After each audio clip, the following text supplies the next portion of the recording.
नमस्कार, capital TV में आपका स्वागत है और मैं आपके साथ प्रिया बिस्ट। पश्चिम बंगाल की ममता बनर्जी सरकार को कोलकाता से लेकर दिल्ली तक से झटके पर झटके लग रहे हैं, लेकिन सरकार तुष्टीकरण की नीति से बाज नहीं आ रही है। संदेश खाली के आरोपी मुस्लिम हैं और यौन उत्पीड़न महिलाएं हिंदू हैं। इसको देखते हुए पश्चिम बंगाल सरकार आरोपियों को बचाने की हर चंद कोशिश में लगी है। चुनाव में मुस्लिम वोट लेने के लिए ऐसे शर्मनाक प्रयासों की अब पोल खुल गई है। पहले को संदेश खाली के मुख्य आरोपी शाहजहां शेख को 55 दिन तक बंगाल पुलिस ने गिरफ्तार ही नहीं किया। कोलकाता हाईकोर्ट से फटकार लगी तो उसके बाद कोई और चारा ना देख उसे मन मनाकर गिरफ्तार करना पड़ा। अब उसे केस के बचाने के लिए ममता बनर्जी सरकार चाहती है कि बंगाल पुलिस ही मामले की तहकीकात करे, ताकि कोई भी यौन उत्पीड़न और महिलाओं पर अत्याचार की तह में न जा पाए। लेकिन सुप्रीम कोर्ट ने ममता सरकार के मंसूबों पर पानी फेर दिया है। सर्वोच्च अदालत ने साफ कहा है कि संदेश खाली मामला बेहद संगीन है, इसीलिए इसकी जांच सीबीआई को ही करनी चाहिए, ताकि आरोपियों को कड़ी से कड़ी सजा मिल सके। शाहजहां शेख की गिरफ्तारी में टाल मटोल और देरी पर ममता सरकार को फटकार। सुप्रीम कोर्ट ने संदेश खाली में ईडी अधिकारियों पर हमले की जांच सीबीआई को सौंपे जाने के कलकत्ता हाईकोर्ट के आदेश में दखल देने से इनकार कर दिया है। 11 मार्च को सुप्रीम कोर्ट ने सुनवाई के दौरान शाहजहां शेख की गिरफ्तारी में टाल मटोल को लेकर पश्चिम बंगाल सरकार के रवैये पर भी सवाल खड़े किए। कोर्ट ने पश्चिम बंगाल सरकार से पूछा कि शाहजहां शेख के खिलाफ एफआईआर दर्ज है, तब भी शेख को गिरफ्तार करने में इतनी देरी क्यों की गई। बंगाल पुलिस की लापरवाह कार्यशैली सरकार को भी सवालों के घेरे में खड़ा करती है। कोर्ट ने सरकार से सवाल किया, एफआईआर दर्ज होने के बाद कार्रवाई में देरी क्यों हो रही थी। इस पर पश्चिम बंगाल सरकार की ओर से पेश वकील ने जांच पर स्टे लगा होने की आड़ ली। सरकार ने उल्टे आरोप मढ़ दिए कि मीडिया के प्रेशर में हाई कोर्ट ने फैसला लिया, तथ्यों की जांच पड़ताल नहीं की। हाईकोर्ट ने शाहजहां को सीबीआई हिरासत में भेजने का आदेश दिया था। बीती 5 मार्च को कलकत्ता हाईकोर्ट ने ईडी अधिकारियों पर हमले की जांच सीबीआई को सौंपने का आदेश दिया था। साथ ही कोर्ट ने कहा था कि आरोपी शाहजहां शेख काफी प्रभावी व्यक्ति है और उसका सत्ताधारी पार्टी से संबंध है। राज्य की पुलिस ने उसे बचाने के लिए कई बहाने बनाए। कोर्ट ने शाहजहां को तुरंत सीबीआई को सौंपने का आदेश दिया था। साथ ही सारे दस्तावेज भी सीबीआई को सौंपने के लिए कहा था। इसके खिलाफ पश्चिम बंगाल सरकार सुप्रीम कोर्ट पहुंच गई। यहां सोमवार को सरकार की याचिका पर सुनवाई करते हुए सुप्रीम कोर्ट ने कहा कि हम इस मामले में हाई कोर्ट के आदेश में हस्तक्षेप नहीं करेंगे। निर्दोषों की जगह तक की बात है, इस याचिका को स्वीकार नहीं किया जा रहा है। काबिले जिक्र है कि गत 5 जनवरी को ईडी अधिकारी तृणमूल कांग्रेस के निलंबित नेता शाहजहां शेख के संदेश खाली आवास पर राशन वितरण भ्रष्टाचार मामले में तलाशी अभियान चलाने के लिए गए थे, जहां उन पर हमला कर दिया गया। इसमें ईडी के 3 अधिकारी घायल हुए थे। केंद्रीय एजेंसी ने हाई कोर्ट में दाखिल रिपोर्ट में दावा किया कि शाहजहां ने ही लोगों को हमले के लिए उकसाया था, वही इसका मास्टरमाइंड है। सुप्रीम कोर्ट ने बंगाल सरकार की याचिका पर सुनवाई से किया इनकार। संदेश खाली मामले में सुप्रीम कोर्ट ने सोमवार को बंगाल सरकार की याचिका पर सुनवाई से इनकार कर दिया है। पिछले दिनों कलकत्ता हाई कोर्ट ने संदेश खाली मामले की सीबीआई जांच का आदेश दिया था। सुप्रीम कोर्ट से सोमवार को पश्चिम बंगाल की ममता बनर्जी सरकार को तगड़ा झटका लगा। कोर्ट ने बंगाल सरकार की ओर से दायर याचिका पर सुनवाई करने से इनकार कर दिया, जिसमें संदेश खाली मामले की सीबीआई जांच पर रोक लगाने की मांग की गई थी। पिछले दिनों कलकत्ता हाईकोर्ट ने संदेश खाली मामले की सीबीआई जांच का आदेश दिया था। इसके बाद ममता सरकार सुप्रीम कोर्ट में हाई कोर्ट के आदेश को चुनौती दी थी। सुप्रीम कोर्ट ने बंगाल सरकार की याचिका पर टिप्पणी करते हुए पूछा कि संदेश खाली मामले के मुख्य आरोपी शाहजहां शेख को पुलिस इतने दिनों तक गिरफ्तार क्यों नहीं कर पाई।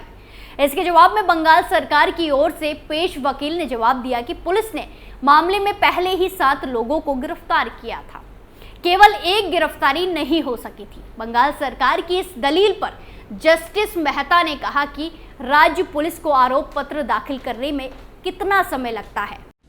ईडी की दलील मामले में पश्चिम बंगाल पुलिस की भूमिका बहुत खराब रही। वहीं ईडी की ओर से पेश वकील एसवी राजू ने सुप्रीम कोर्ट को बताया कि मामले में मुख्य आरोपी शाहजहां शेख ने उसके अधिकारियों के खिलाफ एक एफआईआर भी दर्ज कराई है।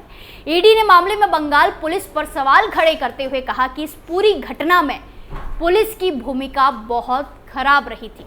यहाँ तक कि मुख्य आरोपी को सीबीआई को सौंपने में भी बड़ी हिला हवाई की गई।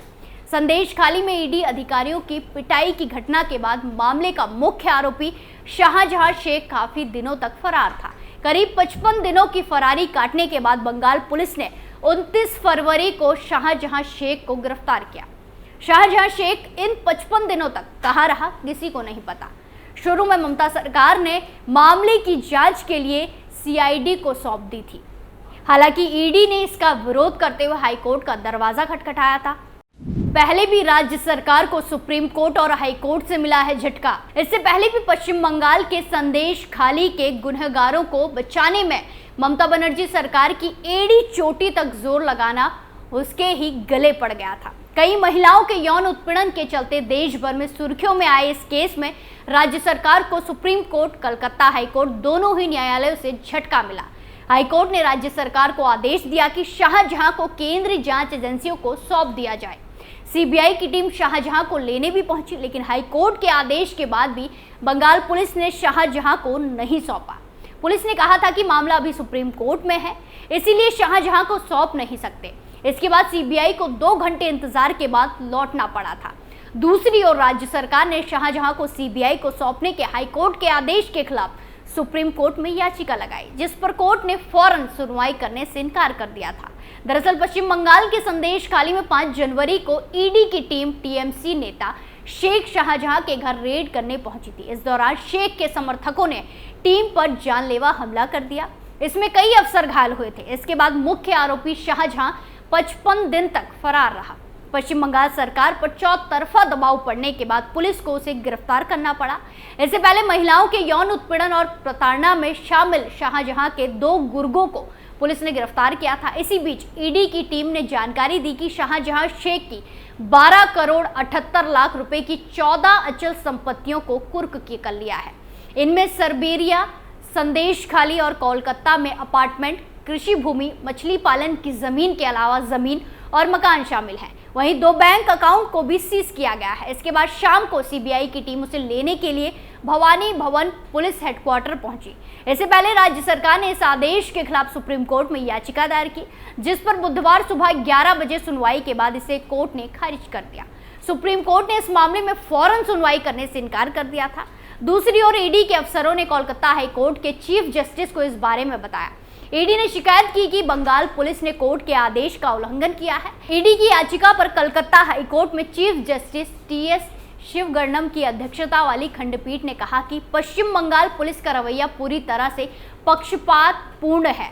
इसे देखते हुए निष्पक्ष और ईमानदार जांच की जरूरत है। हमें मानने में कोई हिचकिचाहट नहीं है कि राज्य की एजेंसियों से निष्पक्ष जांच की उम्मीद नहीं है।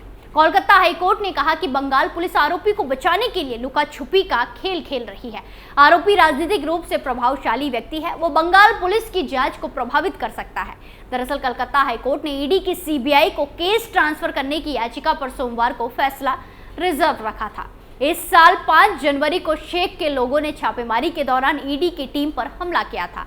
ईडी और राज्य सरकार ने अलग अलग याचिकाएं दायर कर सिंगल बेंच के 17 जनवरी को उस आदेश को चुनौती दी थी, जिसमें बेंच ने ईडी अधिकारियों पर भीड़ के हमले की जांच के लिए सीबीआई और राज्य पुलिस की joint special investigation team SIT गठित करने का आदेश दिया था।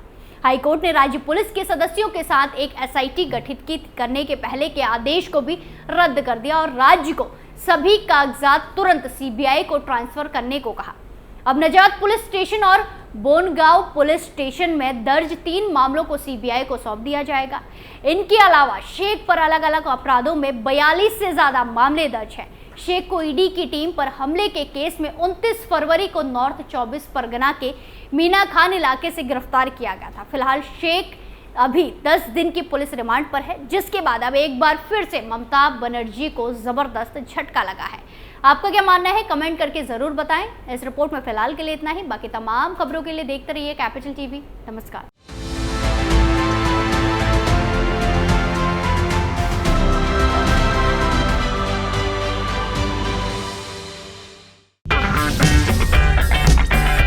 अगर आपको हमारा वीडियो पसंद आया हो तो इसे लाइक करें, हमारे चैनल को सब्सक्राइब करें और हाँ, बेल आइकन दबाना ना भूलें।